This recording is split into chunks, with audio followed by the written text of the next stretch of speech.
I am Eric Gonzalez, and I work on Android apps at Udacity. I started working on the Udacity app for a deadline we had of shipping the app the day of Google I/O. And so I joined the company about 5 weeks or so before we had to ship. And so moved to Mountain View and worked late and shipped the app with a small team. The way I familiarized myself with the code base was really more getting acquainted with the Udacity APIs more than the Android code. Most of the Android code is pretty straightforward in terms of Android development, but the way in which you fetch data from Udacity was quite different, and so that's where there was a bit of a learning curve. The activities in the Udacity app are pretty straightforward. They're grouped, of course, logically by the activity you normally do on the site or in the classroom.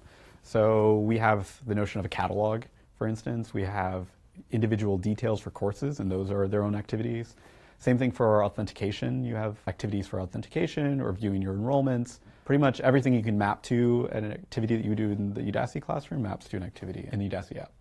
So we use intents throughout the app, pretty much everywhere. So whenever you transition between, like, let's say, login to the catalog or to your enrollments, those are all using explicit intents. So it's saying specifically, I know I want to transition from this activity to the next one. And these are maybe arguments or additional parameters that can be useful when loading that new state. So we use very few implicit intents in the app just because of the nature of it. We don't really have a lot of dependencies on, like, I don't have to scan a barcode or take a picture or things that would have a dependency outside of myself. There is one place, though, that we use implicit intents, and it's for sending support emails. So if you're having an issue with the app or you have an issue with your account, our app, of course, doesn't know what email client you use or how to send an email.